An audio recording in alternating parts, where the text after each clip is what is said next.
Et recoucou, c'est les joies de vivre en plein milieu de la pampa. La connexion, elle n'est pas du plus stable. Bon, faites-moi un petit coucou si ça y est, vous me recevez et qu'on est de retour pour échanger donc sur la fin de la numérologie, que je puisse attaquer l'astrologie spirituelle qui est très très intéressante derrière. Est-ce que vous me recevez? Est-ce que quelqu'un peut me faire un petit coucou? Alors, j'entends tout, mais ça défile pas, ça déroule pas. Jean-François, ça y est, trop bien. Donc, je sais plus du tout où j'en étais, à part que j'en étais sur le plan de vie. Oui, je vous expliquais comment ça se calculait. Voilà, j'en étais juste à la conclusion. Donc, il faut comprendre que ces 4 chiffres qui correspondent à votre date de naissance, le jour de naissance, le mois de naissance, l'année de naissance et votre plan de vie, c'est vraiment des chiffres qui vont vibrer tout au long de votre vie, même s'ils apparaissent à des périodes bien définies. Exemple, une personne qui va être née je sais pas, 11 mai 78, un 11, vibrera ce chiffre davantage pendant sa période de vie de 0 à 20 ans. Mais ça ne veut pas du tout dire qu'après 20 ans, son chiffre, il va plus vibrer ou vibrer moins, bien au contraire. Il viendra plutôt s'appuyer et activer, en fait, appuyer et activer les autres chiffres, tout simplement. Voilà, Damien Fritz, Rudy, bonsoir, on recommence tout le monde. Merci de vous reconnecter. Et donc, le dernier chiffre de la numérologie spirituelle, c'est l'année personnelle. Alors, l'année personnelle, c'est très facile à comprendre, c'est l'année en cours pour vous. Elle correspond tout simplement à l'addition de votre jour, de votre mois de naissance et l'année en cours. Reprenons mon exemple, 24 février 1980, je prends 24/2, et l'année en cours, on est en 2018, donc j'additionne avec 2018. Voilà. Et là, exactement comme les autres, je vous donne la signification du chiffre, à quoi ça correspond, ce que ce chiffre représente, et je vous donne évidemment votre année personnelle, donc les perspectives pour l'année en cours. Voilà. Donc ce rapport de numérologie spirituelle, quand vous le recevez à la fin et qu'il est complet, ah ok, c'est bon, parfait Damien. Il va faire à peu près 8 à 10 pages. Il est facile, je dirais, à lire. Il va surtout vous permettre de découvrir et de bien comprendre les vibrations, les influences subtiles qui vont vous influencer tout au long de votre vie, en entrecroisant les différents plans, matériels, émotionnels, mental, spirituel, les différents éléments, terre, eau, air, feu, et puis les différents cycles de vie, 0-20, 20-40, 40-60 et 60 ans et plus. C'est un premier outil de développement personnel qui est simple et facile d'accès. Voilà. Donc, j'ai besoin de la date de naissance pour vous faire votre rapport. Quand c'est fait, je vous l'envoie par mail. Et en général, les gens, merci Chantal pour le retour. En général, les gens comprennent très facilement. Là, je vais aborder par contre quelque chose d'un petit peu plus ardu, un petit peu plus complexe. C'est l'astrologie spirituelle. Alors, l'astrologie spirituelle, elle est un peu plus compliquée. Elle est un petit peu plus compliquée d'abord parce qu'elle n'a rien à voir, comme je vous le disais, avec des astrologies classiques. Et là, le rapport est aussi très différent. C'est un peu comme un thème astral classique. Bon, là, vous allez avoir un rapport à peu près de 18 à 20 pages. Là aussi, c'est seulement basé sur votre date de naissance, pas besoin de l'heure du lieu de naissance. Les astrologies classiques, celles qu'on connaît, hein, qu'on lit tous dans les revues, Poissons, Bélier, Taureau, Gémeaux, par exemple l'astrologie chinoise ou tout ça, vous allez trouver 12 signes du zodiaque. Dans l'astrologie spirituelle, elle se base en fait sur la tradition maya. Donc c'est ce qu'on appelle le calendrier Tzolk'in. Ça veut dire le compte des jours. En gros, c'est facile, c'est le plus célèbre des calendriers mayas. Il est basé sur un cycle de 260 jours, ce qui sous-entend déjà, non pas 12 signes du zodiaque, mais 260 profils qui vont s'affiner finalement en fonction des tonalités, majeures et mineures, de l'onde enchantée que vous allez avoir à votre naissance, de la tonalité qui va vous permettre d'ouvrir votre onde enchantée, de votre oracle de naissance, tout ce que je vais détailler évidemment dans votre rapport d'astrologie. C'est donc un profil qui est très, très personnalisé, qui est très précis, parce que du coup, il y a un nombre pratiquement infini de combinaisons. La base de données représente pratiquement plus de 800 pages. Donc, pour que ce soit clair, ce rapport d'astrologie se base encore une fois sur le Tzolk'in. Les Mayas l'utilisaient pour toutes les activités finalement divinatoires et religieuses. Il correspond pas du tout, ça n'a rien à voir avec un calendrier lunaire, vénusien ou même astronomique. Hein. L'astrologie maya, elle prend aucun corps astral en compte, hormis le Soleil. Donc l'astrologie maya est complètement indépendante des mouvements planétaires. Par exemple, nous, notre calendrier, il est luno-solaire. Il est lié à la rotation de la Terre. Et ben lui, le Tzolk'in, il fonctionne tout simplement au premier jour de la création de l'univers. Et ensuite, il fait des cycles de 260 jours qui se répètent à l'infini. Donc, le Tzolk'in décrit la ronde des énergies de création qui se succèdent jour après jour. Ce rapport, il est absolument particulier. Alors, je pourrais presque dire unique, à part les personnes qui ont exactement la même date de naissance. Deux personnes qui sont nées le 24 février 80 auront la même astrologie spirituelle. Mais quelqu'un qui est né, par exemple, le 23 février ou quelqu'un qui est né le 25 février, ce sera complètement différent. Et pourquoi est-ce que je la qualifie quand même d'astrologie spirituelle? Parce qu'elle va vraiment apporter de l'aide, en fait. Elle va nous enseigner comment développer finalement un pouvoir réel sur notre destinée. Elle renvoie, en fait, elle nous dit tout ce qui est en haut est comme ce qui est en bas. Elle nous parle de l'unité. Elle nous parle de l'harmonie de l'univers, finalement de la correspondance qu'il y a entre chaque partie du tout.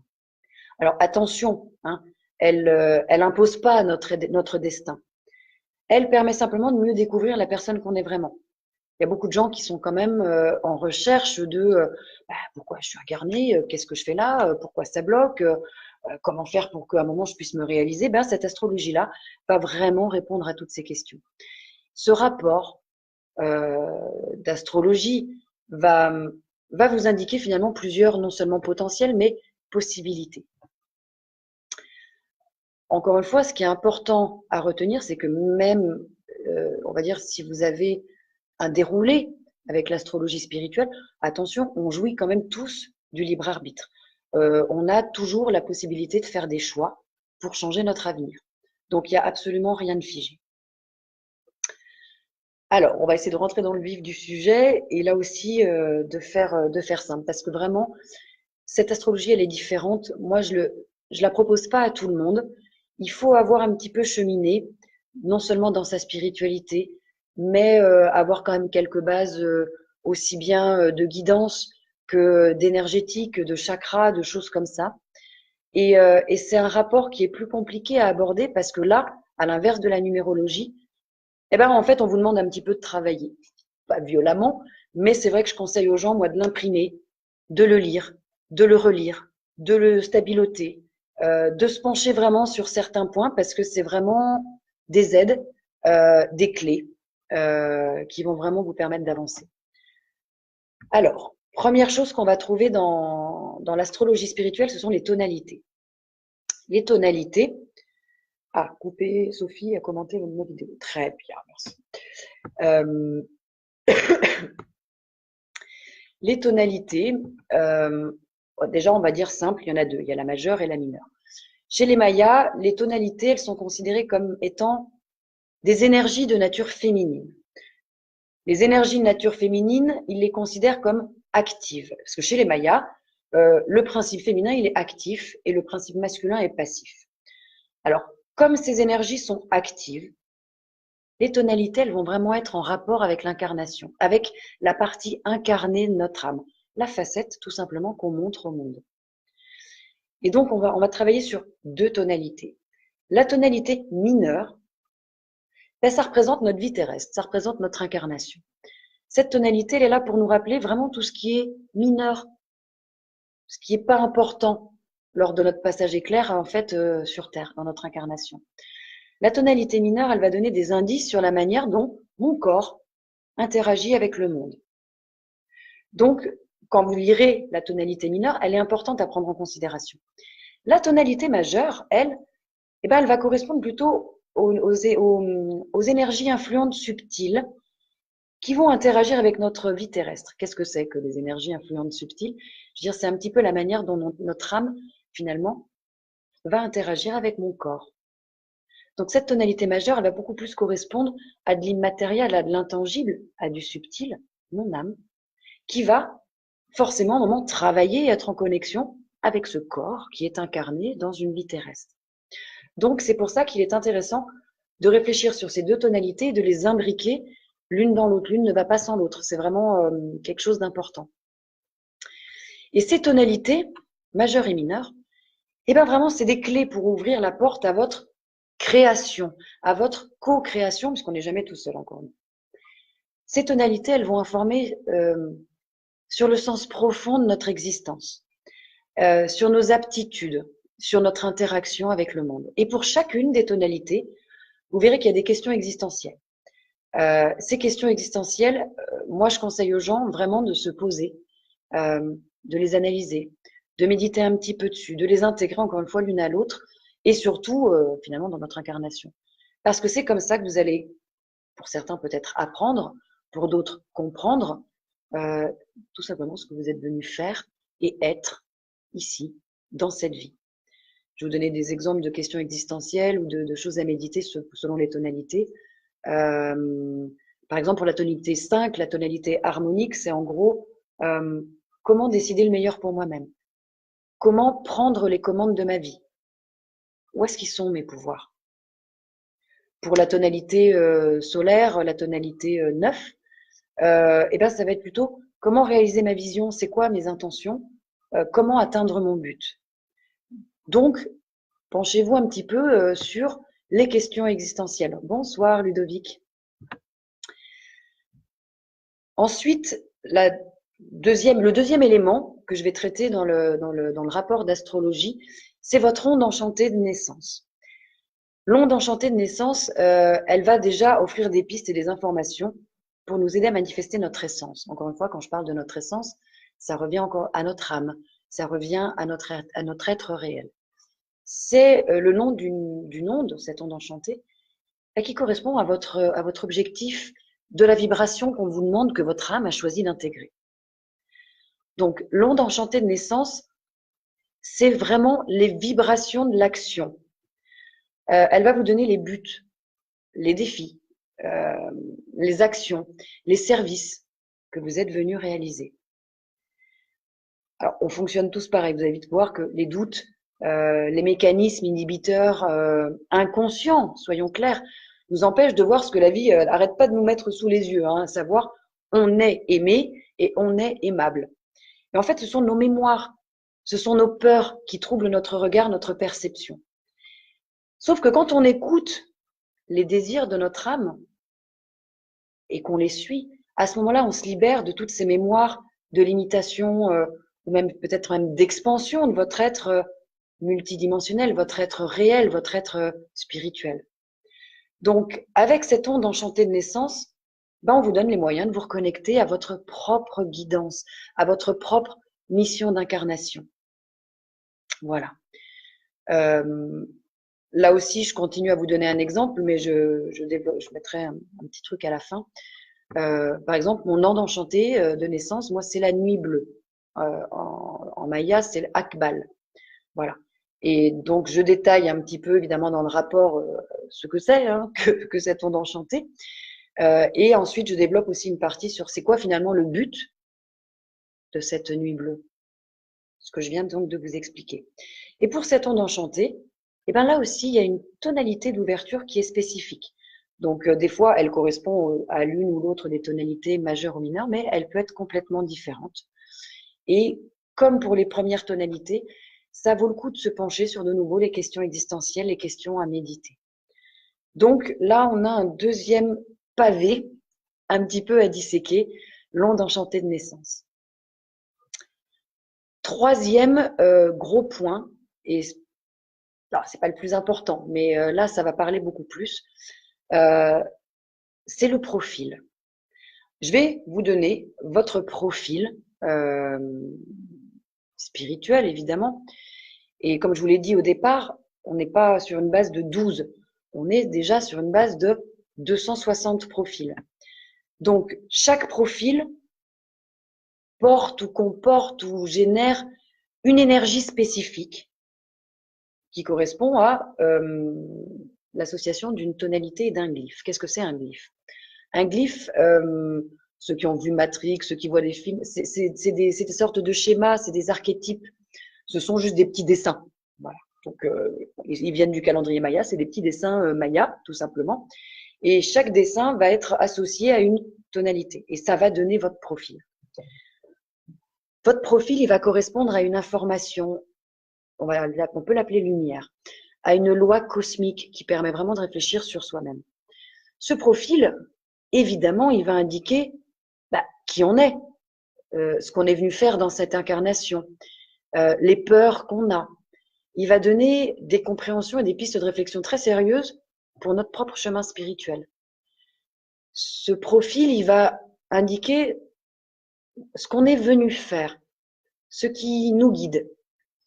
Alors, les forces qu'on a ramenées de nos vies antérieures, ce qu'on appelle le dharma, mais aussi la peur dominante, la peur existentielle qu'on a ramenée de nos vies antérieures. Donc c'est plutôt un frein, on va l'appeler le karma.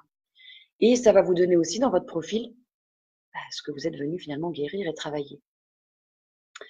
Donc c'est en général une page complète avec des petits paragraphes. Toujours mon exemple, moi je suis main bleue. Donc c'est vrai qu'en fait je vais réfléchir sur comment utiliser mes pouvoirs pour rayonner ma réalité. Je suis une main qui guérit et qui crée la base de mes rêves ou des choses comme ça. Et derrière, vous allez avoir, comme je vous l'ai dit, les forces, les grandes peurs existentielles, notre guidance personnelle, ce qu'on est venu faire. Donc ce profil, très, très important et très précis encore une fois. Ensuite, vous allez trouver dans le rapport d'astrologie ce qu'on va appeler l'oracle de naissance. L'oracle de naissance, je voulais aborder juste avant en parlant des glyphes, c'est un tirage de 5 glyphes, donc 5 petits dessins qui correspondent chez les Mayas, chacun à une signification profonde, voilà, ouais. Ce sont des symboles mayas et ce sont des archétypes qui vont nous donner des informations sur nos aptitudes spirituelles et nous aider tout simplement à pouvoir les utiliser. Alors, on a vu au début que les tonalités, elles étaient de nature féminine. Là, les glyphes sont de nature masculine. Et donc, les Mayas, je vous l'ai dit tout à l'heure, considèrent ces énergies masculines comme passives, puisque le principe masculin est passif et le principe féminin est actif. Donc, les glyphes sont des énergies plutôt passives. Eh ben, les glyphes vont former la partie éternelle de l'âme d'un être humain. Ils vont vous inviter à ressentir votre corps et à utiliser notre esprit tout en reliant notre âme et surtout en ayant la compréhension que tout vient de nous. Donc, l'oracle de naissance va vraiment vous donner le lien physique, esprit, mental, intuition, tout dépend le mot que vous voulez mettre, et âme, tout en étant dans une globalité. Et donc, dans cet oracle, il y a un tirage de 5 glyphes. Donc 5, je répète, petits dessins maya. Le premier glyphe, c'est un tirage qu'on appelle en croix. Le premier glyphe, il va être au centre et il va correspondre, comment je vais le dire simplement, aux spécificités de votre essence. C'est vraiment, il renvoie, ce qu'on appelle le glyphe de destinée, il renvoie au désir profond de notre âme. Voilà, ce qu'elle souhaite vivre, ce qu'elle est venue accomplir.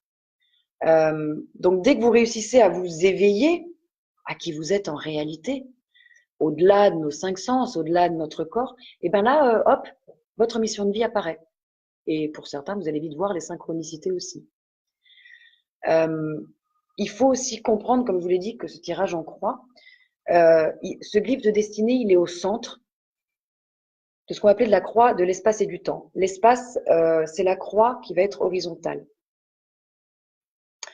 On va avoir les glyphes de guidance et les glyphes d'incarnation.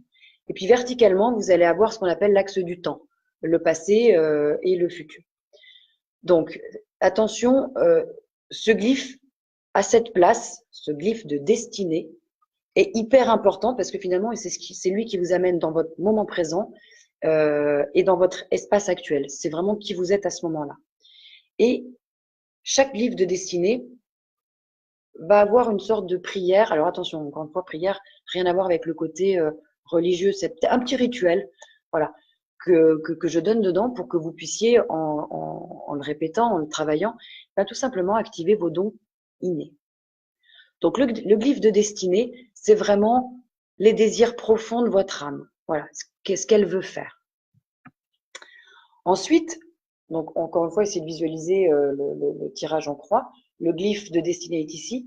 En haut, vous allez avoir le glyphe de guidance. Donc celui-là, bah, il porte assez bien son nom. Il va informer sur le type de connexion qu'on a avec nos guides. Il va nous conseiller pour entrer en relation avec les plans subtils. Donc là, c'est vraiment des indices précieux pour intégrer les messages de guidance, les messages de vos guides, savoir les reconnaître, savoir suivre aussi les synchronicités. C'est vraiment une énergie qui nous porte pour nous connecter à notre essence, qui vous donne vraiment les dons qu'on a, faire comprendre que ces dons sont accessibles pour vraiment y parvenir. Ce glyphe de guidance, enfin, cette énergie, elle inspire, vraiment elle connecte directement vers le haut, quoi. Troisième glyphe que vous trouvez, en général il est placé donc à droite, c'est ce qu'on appelle le glyphe dharmique. Je l'ai dit tout à l'heure, le dharma, c'est vraiment du coup les forces, les atouts que vous ramenez en fait comme bagage positif de vos vies antérieures. Donc ce glyphe-là, il va vous pousser tout simplement vers la réalisation d'un super futur, tout radieux, tout lumineux, tout chouette. Il vous amène plutôt vers la version la plus aboutie, la plus réalisée de vous-même. Donc en gros, on vous montre la perspective de ce que vous pouvez être avec ce glyphe. Et il va vous indiquer toutes les forces que vous avez à disposition finalement pour réaliser cela, pour passer à l'action. Dans ces informations, bah, il va y avoir votre mission de vie. Et en fait, il faut quand même savoir, c'est pareil en hypnose spirituelle, que plus votre âme elle est forte et volontaire, bah, plus les initiations elles vont être un peu puissantes. Donc à un moment, il faut comprendre quand même que ce cadeau, il est simple et tout ce qu'on vous demande, c'est d'oser, oser, et encore finalement d'être la meilleure version de vous-même. C'est vraiment ce glyphe, il porte cette énergie qui encourage, qui accompagne. Donc là, il y a beaucoup de clés. Quatrième glyphe, on a fait le glyphe de destinée, on a fait le glyphe de guidance en haut, on a fait le glyphe dharmique à droite. Là, on va parler du glyphe karmique à gauche. Le glyphe karmique, comme je vous l'ai dit tout à l'heure, c'est plutôt un frein. C'est plutôt quelque chose qui a tendance à ralentir. Et il renvoie d'ailleurs au passé. Et ce glyphe vous aide justement à vous réconcilier, à aimer votre passé, à guérir une blessure profonde dans cette incarnation. Voilà. C'est votre âme, elle a choisi d'y accorder son attention à un moment pour harmoniser vos vibrations qui, à un moment, sont un peu consonantes, sont un peu pas très en harmonie, quoi. Donc, votre âme, elle a fait le choix de reprendre ça de vos vies antérieures parce qu'à un moment, elle veut vraiment alléger ses mémoires astrales qui, très souvent, et pour beaucoup de gens, sont réactivées pendant l'enfance. Hein, elles sont bien vivantes dans notre corps physique. Donc, elle a fait ce choix-là, il est pas idiot du tout de se traîner ce truc-là, comme je le dis souvent en hypnose spirituelle, pour le transcender. Donc, en général, la première réaction ou la première perception, c'est de se dire ce glyphe, c'est un frein au bonheur, c'est un frein à la réalisation. Pas tant que ça, parce qu'en fait, il vous invite vraiment à voir comment la peur vous limite. Il vous pousse finalement à une transformation profonde. Voilà. Si on se rappelle qu'on est quand même porteur des solutions, c'est pas pour rien qu'on a accepté ce challenge. Et dès qu'on a compris qu'on accepte ce challenge, et ben là, ce glyphe, il va agir comme un propulseur. Parce qu'en fait, on réalise que ce qu'on prenait pour un frein, c'est quand même notre plus grande force qu'on a acquise au fil des incarnations passées. Donc en fait, derrière la peur la plus profonde, eh ben, il y a un super cadeau, quoi. Et en général, c'est aimer. Aimer en vérité. Aimer réellement. Fusionner l'ombre et la lumière en soi. Donc ce glyphe karmique, qui paraît pas trop top au départ, et ben en fait, on se rend compte à quel point il est positif. Et c'est vraiment un challenge. C'est une énergie avec laquelle on est très souvent, voilà, très en conflit, mais qui va réveiller nos mémoires et nous aider à évoluer, à prendre conscience, tout simplement, à nous ouvrir. Donc là aussi, intéressant de voir finalement la charge dharmique, les forces qu'on a ramenées, et la force karmique qu'on s'est un peu mis sur le dos, qu'on se traîne, et les faire fusionner. Et le dernier des glyphes, il est en bas, hein, donc on a vu, je recommence, le glyphe de destinée, le glyphe de guidance en haut, à droite le glyphe dharmique, à gauche le glyphe karmique, et en bas on a notre glyphe d'incarnation. Et bien là aussi, il porte très bien son nom. Ce glyphe, il va représenter notre personnalité, notre individualité, notre unicité. En gros, c'est la manifestation tangible, palpable des désirs de notre âme, mais dans un corps physique. Ce glyphe, il va vraiment nous aider en fait dans notre mission d'incarnation sur Terre. Il va donner des informations clés pour activer notre mission de vie. Là aussi, ce glyphe, l'énergie qui domine, c'est une énergie qui sommeille en profondeur, qu'on ne contrôle pas et qui peut surgir sans prévenir. En gros, c'est un peu ce que les autres voient de nous et voient d'eux à travers nous. Donc, ces 5 glyphes, ce tirage de votre oracle de naissance, il est super important. Et il faut savoir que pour chacun des glyphes, dans tout le détail que vous verrez dans le rapport complet, ça marche Chantal. Bonne soirée et à plus tard. Merci en tout cas d'avoir tenu au maximum. Dans tout ce qu'il y a dans chacun des glyphes, moi j'ai tendance à conseiller à vous arrêter et de vous demander de vous arrêter un petit peu sur l'archétype du glyphe, de méditer dessus. Parce que vraiment là, vous allez y trouver des conseils, des clés pour avancer. Premier point, l'archétype du glyphe est très important. Exemple d'archétype que vous allez pouvoir trouver dans le rapport, je retrouve les êtres avec lesquels j'ai rendez-vous pour créer cette ascension planétaire. J'utilise la confiance en moi pour défier l'illusion. J'utilise, par exemple, mon libre arbitre pour récolter la sagesse et l'offrir. Je suis en connexion profonde avec la planète Terre et je suis les synchronicités pour avancer dans ma vie. Voilà, ça c'est des choses sur lesquelles il faut réfléchir pour chacun des glyphes. J'ouvre mon cœur en conscience de sa puissance de création. Je me connecte à mon chaman intérieur. Voilà, ça c'est un premier point. Et là aussi, pour chacun des glyphes, dans ce que vous allez trouver comme descriptif, vous allez voir qu'à un moment, il y a pour chacun la sagesse de l'ombre. Eh ben, je vais vous l'expliquer simplement. La sagesse de l'ombre, ce sont vos points faibles, ce sont vos peurs, ce sont les manques. En gros, c'est là où on vous demande de vous retrousser les manches et d'aller un peu bosser. Là aussi, encore une fois, c'est très, très personnalisé. En général, ça tape très juste. C'est les dérives qu'on a. C'est vraiment nos boulets. Voilà. Donc, après, encore une fois, vous avez votre libre arbitre. Vous pouvez juste lire le truc et le mettre dans un coin de votre tête. C'est très bien. Maintenant, vous pouvez le lire et vraiment le travailler. Ça va bouger. Dedans, il y a aussi des activations d'ADN dans des petites programmations que j'ai mises dedans. Donc, elle est encore une fois particulière. Hein. Et dernier point qu'on a dans le rapport d'astrologie spirituelle, c'est en gros, un peu comme pour la numérologie, les tendances pour votre année en cours. Donc là, vous allez trouver quoi? Un glyphe, donc je vous l'expliquais, hein, donc c'est vraiment un archétype maya, et une tonalité pour votre année en cours. Et vous allez voir comment vous allez les agencer. Et c'est le même concept, attardez-vous sur l'archétype du glyphe, méditez un petit peu sur les questions existentielles de votre tonalité et voyez comment vous pouvez agencer parce que ça va vraiment vous donner les vibrations, la dominante de votre année 2018, 2019, etc. Alors, comme je vous l'ai dit, ce rapport d'astrologie spirituelle, je pense que vous commencez à le comprendre, il n'a rien à voir avec de l'astrologie classique. C'est très précis, très personnel. Il vous amène vraiment à comprendre les buts de votre incarnation. Il vous amène à découvrir votre chemin de vie. Il vous donne des clés pour vous réaliser pleinement. C'est vraiment concret, je vais dire, pour votre évolution spirituelle. C'est un réel outil de développement personnel. Donc, comme je l'ai dit et je le redis et je le redirai encore, ce rapport-là, lisez-le, relisez-le, surlignez, analysez, intégrez. Et comme c'est un outil de développement personnel, clairement, ça va bouger. Ça va vous permettre de passer certaines étapes, certains caps. Je ne peux pas verbalement rentrer plus que ça dans les détails.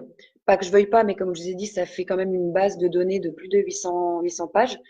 Moi, je vous conseille d'aller sur mon site. Il y a 2 outils que j'ai mis à disposition. Quand vous allez dans la partie, évidemment, astrologie et numérologie spirituelle, j'ai mis à disposition 2 rapports complets. Un de numérologie et un d'astrologie.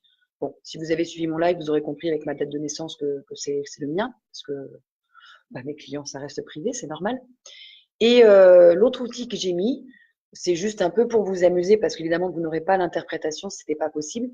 Mais il y a un synchronomètre, un lien. Vous mettez votre date de naissance et ça va vous sortir tout votre oracle. Donc, ce que je viens de vous dire. L'onde enchantée de naissance, les tonalités, le profil, etc. Mais sans aucune interprétation, évidemment, puisque après, c'est le principe de mes rapports et de mon boulot. Voilà. Donc, pour mieux peut-être appréhender et vous rendre compte de ce que c'est, n'hésitez pas, encore une fois, à aller sur mon site et partir dans la rubrique astrologie et numérologie. Est-ce que pour ceux qui sont en ligne, ça vous a parlé? Est-ce que vous auriez des questions par rapport à ça ou pas? Je laisse un tout petit peu de temps, sinon je pense que j'ai répondu quand même à certaines questions que j'avais eues en amont du live. Et donc, vous annoncez que vendredi prochain, je pense que, comme je l'avais dit, je vais essayer maintenant d'alterner énergétique et spiritualité. Donc, la semaine prochaine, je voudrais revenir sur les soins énergétiques. Bonsoir Angélique, c'est dommage, on arrive à la fin. Mais bon, il y aura le replay. Donc oui, soins énergétiques la semaine prochaine et plus particulièrement la partie formation. Formation énergétique, donc peut-être comment se former, comment choisir son enseignant, et puis pourquoi se former tout simplement, pourquoi avoir ces initiations-là, enfin qu'est-ce que ça peut apporter. Donc vous commencez maintenant à avoir l'habitude. Dès que j'aurai posté l'annonce du prochain live, n'hésitez pas à poser vos questions. N'hésitez pas à partager parce que c'est pas pour rien que j'alterne. Il y en a pour qui l'énergétique, ça parle plus. Il y en a pour qui le spirituel, ça parle plus. Donc, n'hésitez pas, encore une fois, à diffuser le lien. Voilà. J'espère que c'était pas trop compliqué. J'espère que ça vous a bien parlé. Ah, merci Jean-François. Voilà, j'ai essayé de faire simple, mais c'est vrai que c'est un peu plus compliqué. Voilà.